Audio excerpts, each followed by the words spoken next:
আসরের সময়টা অনেক দামি।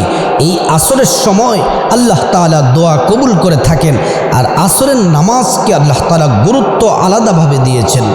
আল্লাহ রাব্বুল আলামিন কোরআন আল কারীম আল্লাহ তাআলা বলছেন, হাফিজু আলাস সালাওয়াতি ওয়াস সালাতিল ওয়ুস্তা।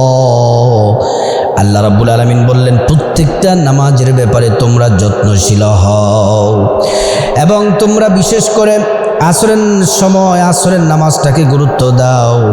কারণ না, আসরের নামাজটাকে মানুষ বেশি অবহেলা করে। যারা কৃষক তারা জমিতে কাজে ব্যস্ত হয়ে পড়ে, যারা ব্যবসায়িক তারা ব্যবসার কাজে ব্যস্ত হয়ে পড়ে, যারা আদালতে অফিস আদালতে যারা কাজ করে সারাদিনের কাজকর্মের হিসাব নিয়ে তারা ব্যস্ত থাকে। এজন্য আল্লাহ রাব্বুল আলামিন বললেন, কোরআন আল্লাহ তাআলা আলাদাভাবে আসরের নামাজ সম্পর্কে গুরুত্ব আল্লাহ তাআলা দিয়েছেন। প্রিয় নবী মুহাম্মদ সাল্লাল্লাহু আলাইহি ওয়াসাল্লাম বলছেন, সারাদিন যেই ফেরেশতারা জমিনের মধ্যে ডিউটি দিয়েছে, ওই ফেরেশতারা আসরের নামাজের পরে আল্লাহর দরবারে হাজিরা দিতে চলে যায়।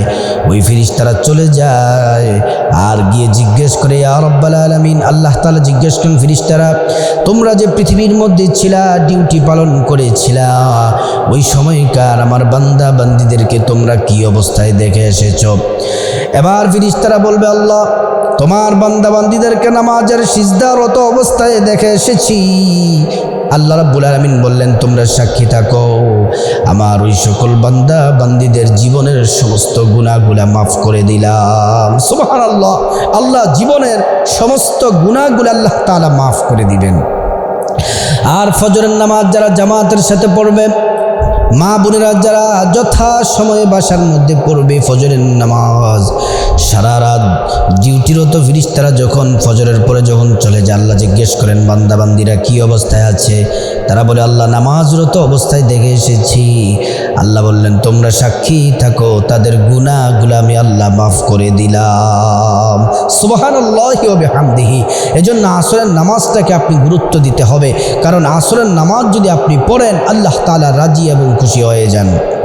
হাদিস শরীফের মধ্যে এসেছে, আল্লাহর রাসূলের সাহাবী আন ইবনে মালিহ حدثه قال كنا مع بريدة في يوم ذي غيم فقال بكروا بالصلاة فإن النبي صلى الله عليه وسلم قال من ترك صلاة العصر حبط عمله। আবু মালি রাদিয়াল্লাহু আনহু থেকে বর্ণিত, তিনি বলেন, হযরত বুরাইদা রাদিয়াল্লাহু তাআলা আনহুর সঙ্গে ছিলাম বৃষ্টির দিনে। তিনি বললেন, তোমরা দ্রুত সময়ে তোমরা শীঘ্রই সালাত আদায় করে নাও। প্রিয় নবী মুহাম্মদ সাল্লাল্লাহু আলাইহি ওয়াসাল্লাম বললেন, যে ব্যক্তি আসরের নামাজ ছেড়ে দিবে, আল্লাহ তাআলা তার ওই দিনের আমল, ওই দিনের সমস্ত আমল আল্লাহ তাআলা বিনষ্ট করে দিবেন। যে ব্যক্তি আসরের নামাজ ছেড়ে দিবে, তার সমস্ত আমল আল্লাহ তাআলা বিনষ্ট করে দিবেন। এজন্য আসরের নামাজ মনোযোগ দিয়ে পড়তে হবে, অবহেলা করা যাবে না, অবজ্ঞা করা যাবে না। আসরের নামাজ সুন্দরভাবে পড়তে হবে। আর আসরের থেকে মাগরিব পর্যন্ত এই মধ্যখানের সময়টাতে আল্লাহ তাআলা দোয়া কবুল করে থাকেন। সাহাবীরা কেমন করে আসরের নামাজের গুরুত্ব দিয়েছিলেন? আল্লাহর নবীর সাহাবী হযরতে আলী রাদিয়াল্লাহু তাআলা আনহু একদিন বসে আছেন। আলী রাদিয়াল্লাহু তাআলা আনহুর উরুতে মাথা মোবারক দিয়ে আল্লাহর রাসূল ঘুমিয়ে আছেন। আসরের সময় চলে গেল, সূর্য পশ্চিম আকাশে ডুবে গেল। হযরত আলী রাদিয়াল্লাহু আনহু আসরের নামাজ পড়তে পারলেন না।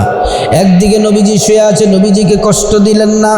নবীজিকে যদি জাগ্রত করে দেন আল্লাহর নবী কষ্ট পাবেন। এজন্য আল্লাহর রাসূল সাল্লাল্লাহু আলাইহি ওয়াসাল্লামকে ডাকলেন না। আর ওই দিক দিয়ে আসরের সময় চলে যায়, একদিকে আসরের সময় চলে যায়, একদিকে আল্লাহর নবী উরুতে শুয়ে আছেন। হযরত আলী রাদিয়াল্লাহু তাআলা আনহুর চোখের পানি দা দা করে পড়তেছে। আল্লাহর নবীর কপাল মোবারকের মধ্যে এক ফোঁটা চোখের পানি পড়ে গেল। আল্লাহর নবী জাগ্রত হয়ে গেলেন, দেখতেছে আলী কান্না করে। নবীজি বললেন, তুমি কান্না করো কেন? বলতেছে, ইয়া রাসূলুল্লাহ, আসরের সময় তো চলে গেল।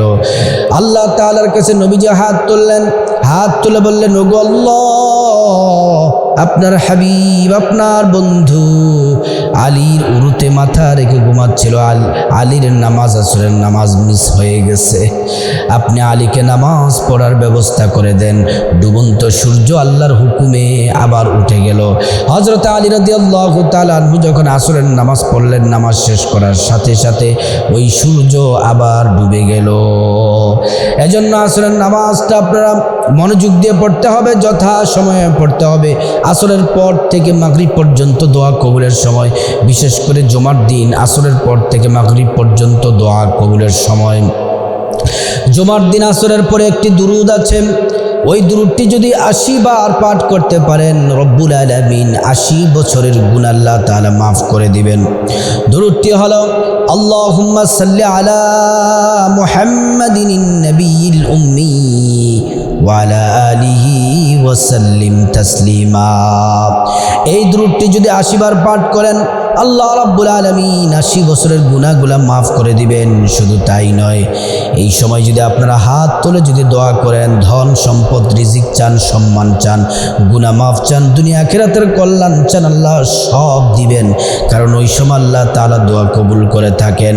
প্রিয় নবী মুহাম্মদ রাসূলুল্লাহ সাল্লাল্লাহু আলাইহি ওয়াসাল্লাম বললেন, আসরের নামাজের পরে যেই সকল আমার উম্মতেরা আসরের নামাজ পড়ে সূরাতুন নাবা তেলাওয়াত করবে, আম্মা ইয়াতাসাআলুন আনিন নাবাইল আযীম আল্লাযী হুম ফীহি মুখতালিফুন। আল্লাহ রাব্বুল আলামিন তাদেরকে হাসরের মাঠে হাউজে কাউসারের পানি পান করাবেন। আল্লাহ তাআলা তাদের উপর রহম নাজিল করবেন। আল্লাহ তাআলা তাদেরকে ক্ষমা করে দিবেন। এজন্য প্রিয় দিনী ভাই ও বোন, আমরা আসরের নামাজ গুরুত্বের সাথে পড়তে হবে। আসরের পরে দুরূদ শরীফের আমল করতে হবে। ইস্তিগফার এবং সূরাতুন নাবার আমল যদি করি, আল্লাহ তাআলার পক্ষ থেকে আমরা পুরস্কৃত হব। আল্লাহ তাআলা আমাদের উপর রহম নাজিল করবেন।